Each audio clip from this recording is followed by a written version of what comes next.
Have you ever wondered what it feels like to live a complete lie for 20 years? To wake up every morning, look in the mirror, and see a face that isn't really yours?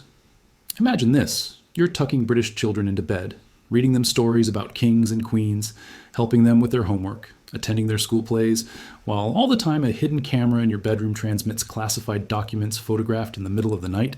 The smell of Earl Grey tea in a London townhouse, the sound of children laughing, the routine of a seemingly ordinary life, and underneath it all, the constant weight of a secret that could get you executed. This isn't fiction. During the Cold War, the KGB ran the most audacious espionage program in history. Deep cover operatives living for decades under false identities, some of them embedded so deeply into Western society that they fooled everyone, including their own employers, their friends, and in the most disturbing cases, the children they helped raise. What you're about to discover is the story of one such operative, a woman who spent 2 decades as a British nanny while secretly feeding Moscow the innermost secrets of the British establishment. The reality is far more chilling than you can imagine. London, autumn of 1963. The crisp air carries the scent of fallen leaves through Berkeley Square, one of Mayfair's most exclusive addresses. A black Austin princess pulls up outside number 47, a Georgian townhouse whose elegant facade speaks of old money and older power. From the vehicle emerges a woman in her early 30s, impeccably dressed in the conservative style favored by respectable domestic staff, her brown hair pinned in a modest bun, her posture perfect but not haughty. She carries a single leather suitcase, well made but not ostentatious. This is Margaret Elizabeth Thornbury, arriving for her first day as governess to the Ashford children. Lord Richard Ashford, a senior advisor to the Foreign Office with direct access to NATO planning documents, had interviewed her 3 weeks prior. She had come highly recommended from the prestigious Norland College, Britain's most elite nanny training institution. Her references were flawless. Her accent carried the refined neutrality of the home county's middle class. Her knowledge of child development, classical literature, and educational theory had impressed even Lady Catherine Ashford, who prided herself on impossibly high standards. What neither Lord nor Lady Ashford could have known, what no amount of background checking could have revealed, was that Margaret Elizabeth Thornbury had never set foot in England before 1961. The woman now climbing the steps to tend their children, to live under their roof, to become part of their most intimate family moments, was a Soviet intelligence officer.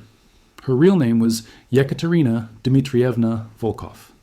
She had been born in Leningrad in 1930, recruited by the NKVD's successor organization at age 22, and had spent the next 8 years being transformed into a perfect British subject. The suitcase she carried contained nothing suspicious, just as planned. The hidden compartment in its lining, accessible only through a specific sequence of pressure points, held a miniature camera, coded one-time pads, and a hollow lipstick containing microdots with her operational orders. As the Ashford family butler opened the heavy oak door to welcome Miss Thornbury, Moscow Center received a brief coded radio transmission. Nightingale has entered the nest. The woman who would become Margaret Thornbury began her journey in a very different world. Yekaterina Volkov grew up in a communal apartment in Leningrad during Stalin's purges, where her father, a mid-level party official, disappeared one night in 1937 when she was 7 years old. Her mother, desperate to prove loyalty after her husband's arrest, doubled down on Soviet ideology, raising Yekaterina in fierce devotion to the communist cause. The young girl excelled at languages in school, showing particular aptitude for English and French by age 14. But it was her ability to mimic accents, her attention to behavioral detail, and her remarkable composure under pressure that caught the attention of KGB recruiters when she entered Leningrad State University in 1948. The approach came during her second year, indirect at first. A professor mentioned opportunities for patriotic service, meetings with friendly older students who asked careful questions about her political views.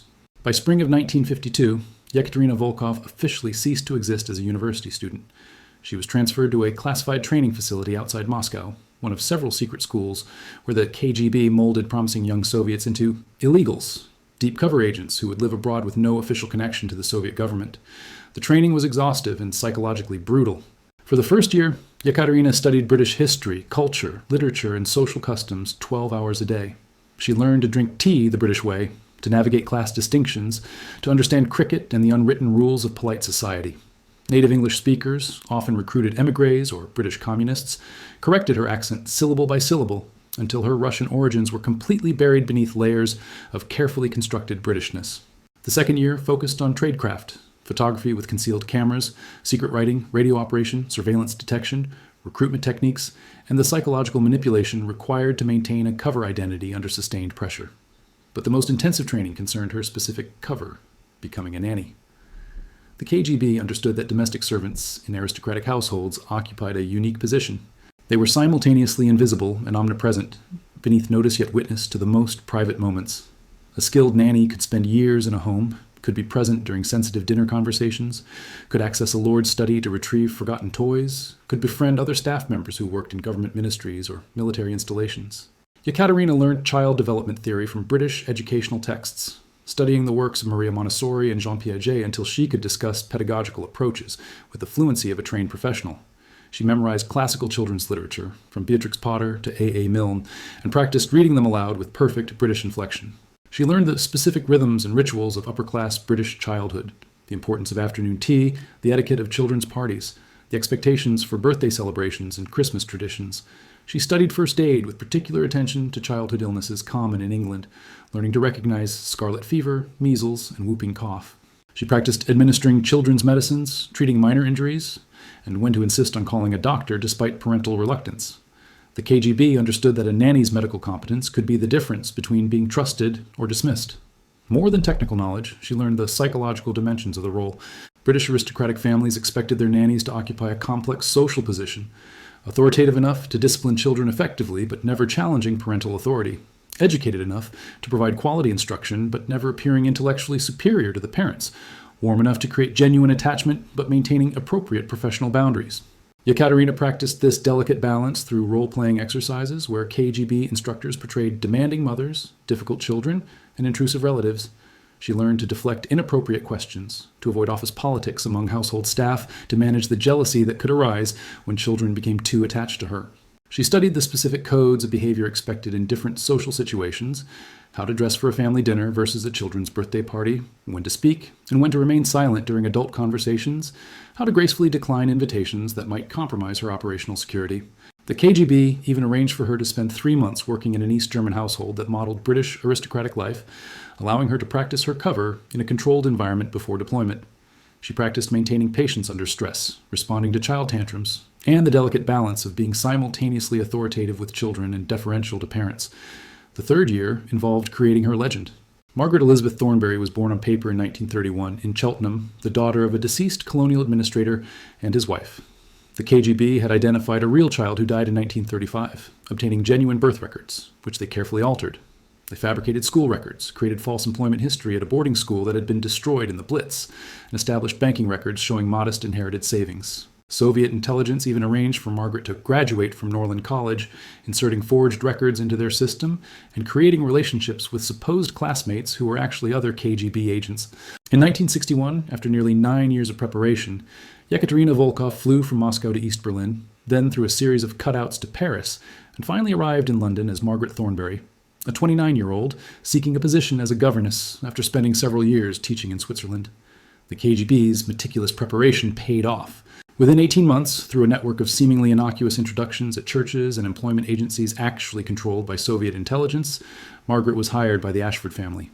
The operation that placed Yekaterina Volkov into the Ashford household was designated Operation Nightingale by Directorate S of the First Chief Directorate, the KGB division responsible for managing illegals. The authorization came from the highest levels of Soviet intelligence in 1961, during the height of Cold War tensions. The Cuban Missile Crisis was approaching. The Berlin Wall had just been erected. Moscow desperately needed intelligence on NATO's nuclear deployment strategies and British government's true negotiating positions. Lord Richard Ashford represented an ideal target. As a senior Foreign Office advisor specializing in East-West relations, he attended classified briefings, received diplomatic cables, and participated in strategy sessions about Soviet containment. More importantly, he took work home. The aristocratic sense of entitlement that came with his background made him careless about security protocols in his own residence. He saw no threat in his own study, surrounded by his own staff. The plan to penetrate his household required patience and sophisticated preparation. The KGB couldn't simply insert an agent. They had to create someone who could survive years of scrutiny. The operation began with intelligence gathering. KGB agents in London, working under diplomatic cover at the Soviet embassy, conducted surveillance on the Ashford family for 6 months before Yekaterina's insertion. They identified the family's routines, their staff turnover patterns, and critically, Lady Ashford's exacting standards for childcare. They learned that she had dismissed 3 nannies in 2 years, always seeking someone with impeccable credentials and the right combination of educational expertise and social deference. This intelligence shaped every aspect of Margaret Thornbury's legend. The KGB created references from fictional but plausible sources. A rector at a church in Cheltenham who had known her family, a headmistress at a school destroyed during the war, whose records were conveniently lost, a Swiss family who employed her, but had since moved to South America and were unreachable for verification. Each reference was backed by KGB agents prepared to answer telephone inquiries with well-rehearsed stories. The technical preparations were equally meticulous. Margaret's personal effects, from her clothing to her jewelry to her family photographs, all had to pass inspection as authentically British and period appropriate. The KGB's technical directorate provided her with a specially modified suitcase with a false bottom containing her operational equipment, designed to be undetectable even to trained customs officers. She carried a British passport created from genuine blanks stolen years earlier, with entry stamps showing a plausible travel history. Her childhood photographs were carefully composed using images of a real deceased child, aged through photo manipulation to show progression into adulthood. Moscow Center assigned 3 support agents to facilitate Operation Nightingale, each with their own cover identities and no knowledge of each other. Agent 1 operated as a personnel recruiter at a Kensington employment agency, positioned to recommend Margaret to families seeking governesses. Agent 2 worked as a clerk in the Public Records Office, able to verify Margaret's background if anyone checked official documents. Agent 3 maintained a postal address in Cheltenham where Margaret's supposed family correspondence could be sent and received. The mission parameters were clear: gain employment in the Ashford household, establish trust, maintain cover indefinitely, and when opportunities arose, photograph any classified documents that Lord Ashford brought home. The operation's timeline was open-ended. Yekaterina was told to expect a minimum deployment of 5 years, possibly much longer. She would receive instructions through coded messages in the personal advertisements section of the Times newspaper, developed in invisible ink that would appear when treated with specific chemicals. Dead drops were established at 3 locations around London where she could leave exposed film and receive new operational orders. Every 6 months, she would have a brief personal meeting with her handler, arranged to look like a chance encounter in a public location. The contingency plans were equally thorough. If her cover was blown, she had an emergency exfiltration protocol involving a prearranged signal and an escape route through Soviet diplomatic channels. If she was arrested, she had a cover story claiming she was merely a sympathetic citizen helping world peace with no training or official Soviet connection. The KGB knew the story would never withstand serious interrogation, but it might buy time for diplomatic intervention. What Moscow Center could never have fully planned for was the psychological complexity of the operation. Yekaterina Volkov was being asked to live a lie so complete that it would become her reality for 20 years. Margaret Thornbury's first months in the Ashford household followed a careful script. She was professional but warm with the children, 8-year-old Victoria and 5-year-old James, establishing routines that emphasized education and character development. She was respectful but not servile with Lord and Lady Ashford, demonstrating the quiet confidence expected of a Norland-trained professional. She befriended the other staff carefully, sharing occasional confidences, but never appearing too eager for closeness. Every action was calculated to build trust. Within 6 months, Margaret had become indispensable. She managed the children's education so effectively that their exam results improved dramatically. She handled disciplinary issues with a firm kindness that impressed Lady Ashford. Most importantly, she made herself useful in subtle ways that went beyond childcare. She noticed when Lord Ashford was stressed and quietly ensured the house ran smoothly. She took initiative in managing household details, demonstrating organizational skills that made her valuable beyond her primary duties. The first intelligence collection opportunity came in March 1964, 11 months after her arrival. Lord Ashford had been working late in his study, reviewing classified briefs for an upcoming NATO conference. He left the documents on his desk when he came up to bed, mentioning to Margaret in passing that she should make sure the children stayed out of his study the next morning. The breach of security protocol was casual, thoughtless. The privilege of a man who had never imagined his own home might be compromised. That night, at 2:30 in the morning, Margaret picked the simple lock on the study door using techniques practiced 10,000 times in Moscow. She moved through the darkened room using a pencil flashlight held between her teeth, photographing each page of the briefing documents with her concealed camera. The operation took 7 minutes. She returned to her room, her hands completely steady, and went back to sleep. The next morning at breakfast, she was cheerful and engaged with the children, giving no sign that anything unusual had occurred. This became a pattern repeated hundreds of times over the following years. Lord Ashford's casual approach to security in his own home created regular opportunities. He discussed sensitive matters on the telephone in his study while Margaret was putting children to bed nearby. He left briefing materials in his desk drawer with a lock that took her 30 seconds to pick. He brought colleagues home for private dinners where Margaret served coffee and became invisible wallpaper, while they discussed classified diplomatic strategy. The intelligence she collected was extraordinarily valuable. She photographed NATO contingency plans for responding to Soviet military action. She recorded conversations about British assessments of Kremlin leadership dynamics. She obtained early drafts of policy papers about nuclear arms negotiations. Every piece of information was transmitted to Moscow through the established protocols. Film left in dead drops, priority intelligence communicated through coded newspaper advertisements, regular meetings with her handler, disguised as shopping trips or walks in Hyde Park. Her dead drops were masterfully designed for operational security. One was located in Regent's Park, where she would feed ducks with the children on Sunday afternoons. Hidden beneath a specific bench, accessible only when leaning down to tie a shoelace, was a hollowed-out space where she could leave film canisters wrapped in waterproof material. The signal that she had made a deposit was simple, a chalk mark on a nearby lamppost made while supposedly steadying herself after a stumble. Another dead drop utilized the British Museum, where she occasionally took the children for educational outings. In a specific gallery behind a freestanding information placard, she could tape a small package containing urgent intelligence or receive instructions from her handler. The museum's rotating security guards never noticed the seemingly distracted nanny who paused at that exact spot during each visit. The coded messages in the Times, personal advertisements, were her primary communication channel for routine instructions. Moscow Center would place advertisements using predetermined phrases that appeared innocuous but contained operational meaning. An ad seeking antique furniture, preferably Victorian for restoration, might actually instruct her to photograph documents at the next opportunity. A notice about lost tortoiseshell cat, answers to Molly, reward offered, could signal an upcoming meeting with her handler at a specific location and time. She checked the personal columns every morning while the children ate breakfast, her eyes scanning for the coded patterns she had memorized. Her personal meetings with her handler, codenamed Uncle Peter, occurred every 6 months at varying locations throughout London. They were choreographed as chance encounters, running into an old family friend at Harrods, chatting with a former employer at a Chelsea flower show, meeting a supposed cousin for tea at Fortnum and Mason. These meetings allowed her to deliver intelligence that was too sensitive for dead drops and to receive detailed guidance on operational priorities. Uncle Peter, actually a KGB major operating under diplomatic cover at the Soviet Cultural Attaché office, would assess her psychological state, provide encouragement, and convey Moscow's current intelligence requirements. The technical aspects of her photography required constant vigilance and precise execution. Her miniature camera, a modified Menox designed specifically for KGB illegals, could photograph documents in low-light conditions using specialized film. She practiced until she could set up the camera, photograph a 20-page document, and pack away her equipment in under 10 minutes.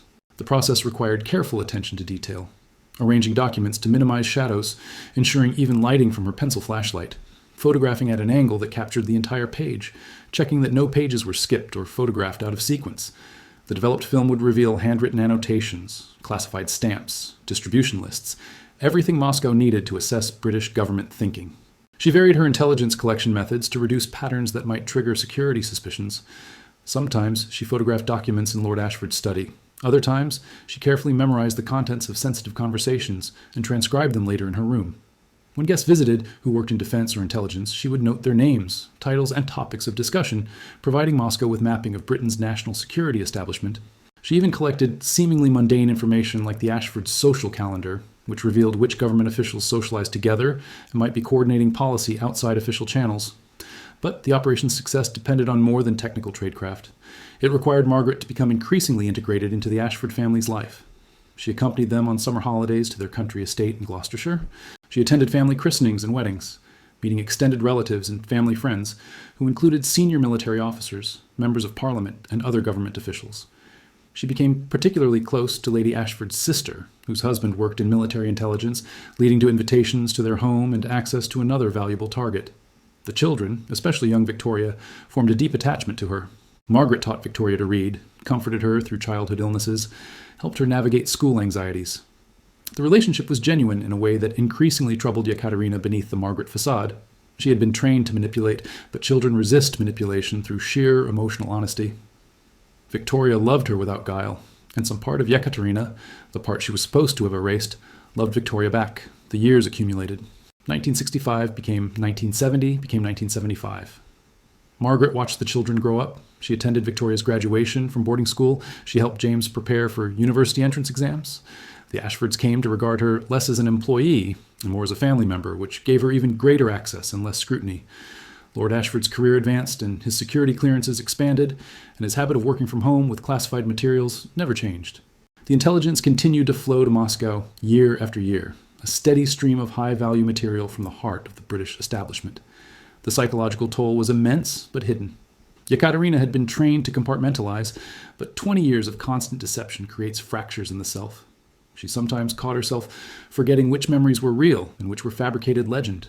She dreamed in English and thought in English and occasionally found herself uncertain about which name truly belonged to her. The loneliness was profound. She could never have genuine relationships because every relationship was operational.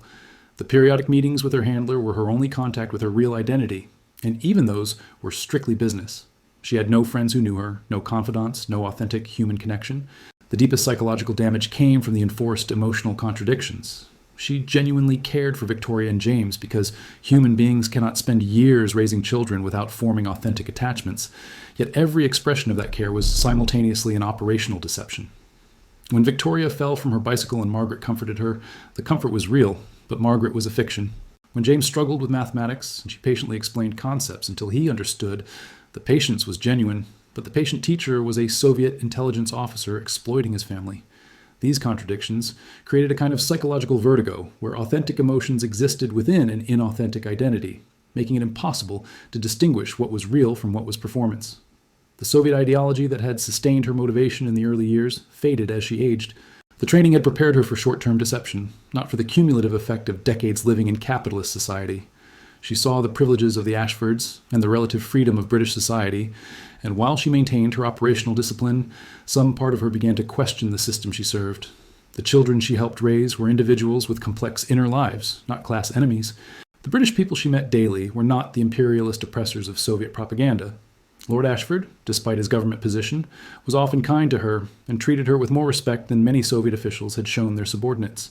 These observations didn't make her abandon her mission, but they complicated her understanding of the ideological absolutes she had accepted as a 22-year-old recruit. The fear of exposure was constant and corrosive. Every casual question about her background triggered internal alarm systems.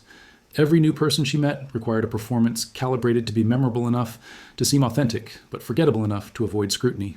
She developed stress-related health problems, chronic headaches, digestive issues, insomnia masked through careful routine. She couldn't seek meaningful medical treatment because any detailed examination might reveal inconsistencies in her medical history. She managed these ailments through self-medication and sheer willpower, never allowing them to compromise her operational effectiveness. Perhaps most disturbing was the gradual erosion of her Russian identity. After 15 years in Britain, her Russian had become accented and hesitant. Her cultural references were British. Her habits, her humor, her instinctive reactions were all shaped by Margaret Thornbury's life. When she met with Uncle Peter, she found herself translating from English to Russian in her mind before speaking, something that would have been unthinkable in her early years. She was becoming the cover identity she had created, losing the original self she was supposed to be protecting through all this sacrifice. The isolation extended beyond the personal to the political. She could not express opinions on current events, could not react authentically to news about the Soviet Union, had to maintain perfect neutrality on Cold War issues despite having strong feelings informed by her unique perspective, seeing both systems from inside. When Lord Ashford made casual anti-Soviet comments at dinner, she had to smile politely and change the subject rather than defending the system she was risking everything to serve. When British newspapers covered Soviet suppression of dissidents, she had to appear conventionally horrified, while privately wrestling with her own doubts about whether the society she served deserved such loyalty. But she continued her mission because turning back was impossible, and because she had devoted 20 years to this lie, and admitting it had been for nothing was psychologically unbearable. Then, in the winter of 1983, everything changed. It started with a seemingly innocuous detail. A new clerk at the Public Records Office, not a KGB agent, noticed irregularities in Margaret Thornbury's documentation during a routine audit of Norland College records. The discrepancies were subtle, but they triggered a quiet investigation by MI5's counterintelligence division. Simultaneously, a KGB defector in Moscow, seeking leverage with British intelligence, provided a list of possible deep cover operatives in England. The list included no specific names, but it mentioned an illegal working as domestic staff in a senior government official's household. MI5 began a methodical review of all domestic employees working for high-value targets. Margaret Thornbury's name appeared on the list for Lord Ashford's household. The investigation into Margaret Thornbury began with subtle surveillance that she, despite her training, failed to detect after 20 years of living without scrutiny. MI5 officers followed her during her rare days off, documenting her movements and contacts. They noted her visits to specific locations that matched known KGB dead drop sites. They intercepted her mail and discovered that her correspondence with supposed family in Cheltenham showed linguistic patterns inconsistent with native English speakers. In March 1984, MI5 conducted a discreet search of her room during a weekend when the Ashford family and staff were at their country estate. They found the concealed camera hidden in her suitcase lining, microscopic photography equipment disguised as makeup containers, and coded messages written in invisible ink on seemingly innocent personal letters. The evidence was incontrovertible. On April 12, 1984, at 6 in the morning, British counterintelligence officers arrived at the Ashford residence with a warrant for Margaret Thornbury's arrest. The children, now young adults, watched in shock as the woman who had raised them was handcuffed and led away. Lord Ashford was devastated, realizing the security breach that had occurred under his own roof for 20 years. The interrogation revealed the full scope of Operation Nightingale. Under questioning, Yekaterina Volkov, her real identity now exposed, provided limited cooperation. She confirmed her Soviet intelligence affiliation and basic operational details, but refused to identify other KGB agents or reveal information that would compromise ongoing Soviet operations. The damage assessment was catastrophic. MI5 estimated that Yekaterina had accessed and photographed hundreds of classified documents over 2 decades, providing Moscow with invaluable intelligence on British diplomatic strategy, NATO planning, and nuclear policy throughout some of the most sensitive years of the Cold War. The British government faced a profound embarrassment. The Ashford case demonstrated that one of their senior diplomats had been comprehensively penetrated, not through sophisticated technical means, but through the simple expedient of placing a spy in his household disguised as a trusted nanny. The security implications rippled through the government. Every household employee working for officials with security clearances underwent immediate background reinvestigation. Protocols for handling classified materials at home were radically tightened.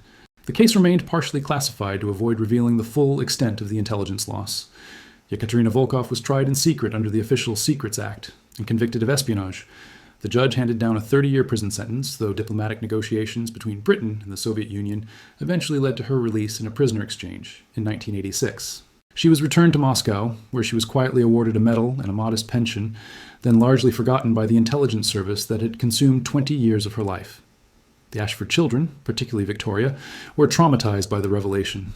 The woman who had been a maternal figure, who had shaped their childhoods, who had seemed to genuinely care for them, had been operating under a complete lie. Victoria in particular struggled with the betrayal, spending years in therapy trying to reconcile her memories of a loving nanny with the reality of a Soviet intelligence officer who had been using her family for espionage purposes. The psychological damage extended beyond the Ashfords.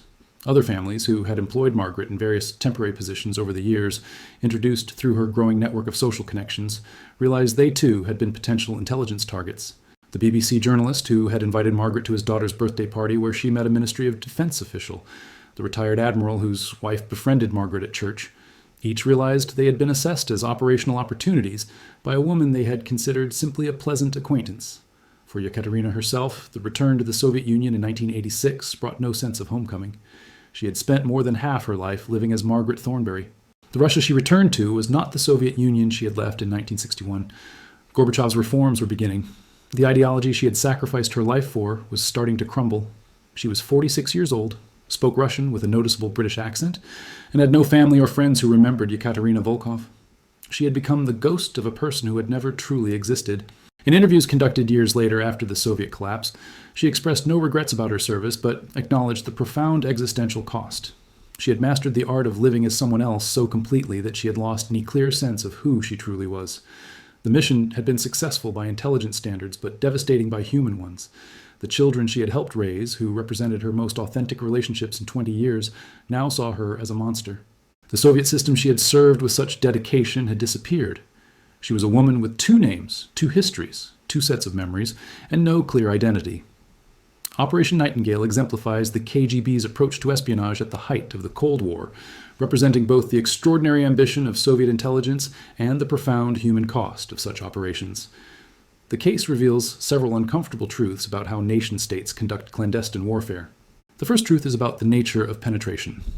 While technological surveillance and code-breaking receive the most attention in espionage history, the KGB understood that human access remains supremely valuable.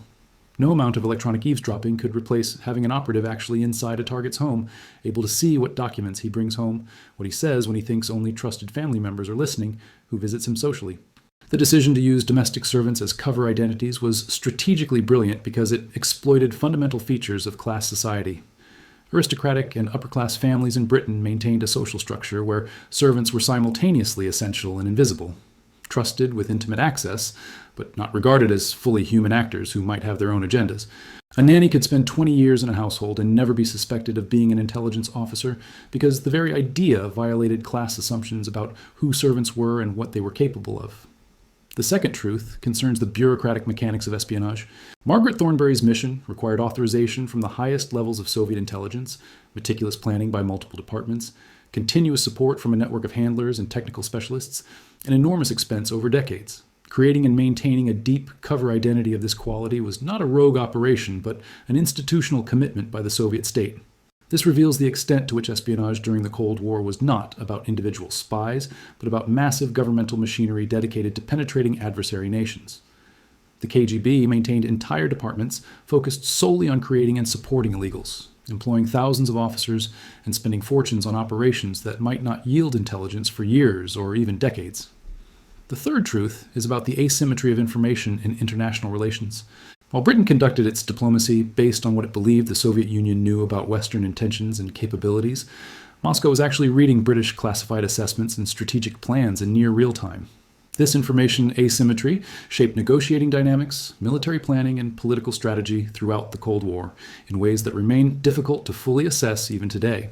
When Soviet diplomats sat across from British counterparts at arms control negotiations, they knew what the British considered acceptable outcomes, what their red lines were, what their assessment of Soviet capabilities and intentions were, because operatives like Yekaterina Volkov had photographed the classified briefing papers. The fourth truth concerns the sustainability of authoritarian espionage. The KGB could accomplish operations like Nightingale because it had complete control over its citizens and could compel individuals like Yekaterina Volkov to sacrifice their lives for state purposes. A democracy faces inherent difficulties recruiting citizens willing to spend 20 years living under false identities abroad because such service is voluntary and people generally prioritize personal happiness over national intelligence requirements. The Soviet system had no such constraints. It could identify promising candidates, train them for years, deploy them on missions lasting decades, and compel their continued service through a combination of ideological commitment and state coercion. This gave the KGB capabilities that Western services struggled to match. The fifth truth is about the psychological unsustainability of such operations. While Operation Nightingale was tactically successful, the human cost was immense. Yekaterina Volkov spent 20 years in a state of constant deception that fragmented her identity, left her emotionally isolated, and ultimately rendered her psychologically homeless, belonging fully to neither Britain nor the Soviet Union. The KGB could create illegals and deploy them, but it could never fully solve the psychological damage inherent in living a comprehensive lie for decades. Many illegals defected or suffered mental breakdowns. Even those who completed their missions successfully, like Volkov, often ended up psychologically destroyed. Finally, there's the disturbing reality that this was not an isolated case.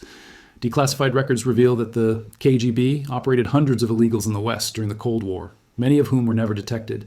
Yekaterina Volkov was caught because of a defector's information and a lucky document audit, not because Western counterintelligence had systematic methods for identifying deep cover operatives. The operations that succeeded are largely unknown because the operatives maintained their cover, completed their missions, and returned to the Soviet Union without ever being exposed. This means there are likely still classified British government documents that were photographed by Soviet illegals whose existence remains unknown. The case also highlights the permanence of espionage activities even after the Cold War's end. While the Soviet Union collapsed in 1991, the intelligence that Yekaterina and others like her collected shaped the power dynamics that led to that collapse. The information Moscow obtained about Western military capabilities, political intentions, and economic strategies informed Soviet decision-making for decades. Even today, Russian intelligence operations continue to use variations on the illegal program, deploying deep cover operatives into Western nations using the same basic techniques the KGB perfected. Vladimir Putin, himself a former KGB officer who worked with illegals, has reinvigorated these programs as president. The ghost of Operation Nightingale haunts modern espionage. The British government learned that no amount of external security can protect against penetration if adversaries are willing to invest years in placing human intelligence assets into positions of trust. Every NATO government now operates under the assumption that some number of deep cover Russian operatives are currently living in their countries under false identities, possibly for decades before they are activated or detected. The children that Yekaterina helped raise, now middle-aged, live with the knowledge that some of their most intimate childhood memories involve a person who was fundamentally a lie. The trust they placed in Margaret Thornberry was weaponized by a foreign intelligence service. This represents a violation not just of national security, but of human relationships, the deliberate exploitation of children's love and trust for espionage purposes. It is a reminder that Cold War intelligence operations were not abstract geopolitical games, but invasive actions with profound human consequences. Lord Ashford, whose career was destroyed by the scandal, died in 1995, still struggling with the knowledge that he had been comprehensively deceived by someone living in his own home. His case became a cautionary tale taught in security training. The most dangerous vulnerabilities are often the ones we never imagine because they require us to doubt people we trust. Yekaterina Volkov herself, living out her final years in a Moscow apartment, represents the ultimate product of the Cold War espionage system. A woman who successfully executed a mission of extraordinary complexity, but lost her own identity in the process. She had been trained to be Margaret Thornberry, had lived as Margaret Thornberry longer than she had lived as Yekaterina Volkov, and in the end belonged fully to neither identity. The Soviet state that had recruited her and shaped her life had disappeared. The British life she had lived for 20 years had been revealed as a fabrication, and she existed in a strange liminal state, a person whose entire adult life had been a performance directed by an intelligence service for goals that now seemed distant and questionable. If you've made it to this point, it's because, like me, you understand that the real history of the Cold War isn't found in official government narratives or sanitized documentaries. It's buried in classified operations like Nightingale, in the lives of people like Yekaterina Volkov, who were consumed by the shadow war between East and West. And here's what most people never grasp. These operations didn't end with the Soviet collapse. The methods, the programs, the institutional knowledge, all of it was preserved and adapted. Russian intelligence services today operate variations of the illegal program, planting deep cover operatives in Western nations who might not be activated for decades. The governments you trust are penetrated in ways they don't even know about yet by people living seemingly ordinary lives, as your neighbors, your colleagues, possibly even the people caring for your children. I created this channel because people like you deserve to know the truth about how power actually works, about the invisible wars being fought in the shadows while official narratives feed you comfortable lies. Every week, I bring you investigations into the classified operations, the covert programs, the secret histories that governments spend billions of dollars trying to keep hidden. This isn't entertainment, though it might feel that way. This is essential knowledge about the real mechanisms that shape our world. If you subscribe to this channel and turn on notifications, you'll get access to investigations you won't find anywhere else. Stories about intelligence operations that are still classified, techniques that are still being used, methods that reveal how vulnerable we all are to manipulation by state actors who have perfected the art of deception over decades. The like button isn't just a vanity metric. It actually helps this content reach more people who need to understand that the official version of history is almost always incomplete and often deliberately misleading. Come join a community of people who refuse to accept surface-level explanations, who understand that curiosity isn't paranoia, and that questioning authority is the foundation of remaining free. Until the next revelation, stay skeptical, stay curious, and remember that the most dangerous secrets are the ones hidden in plain sight.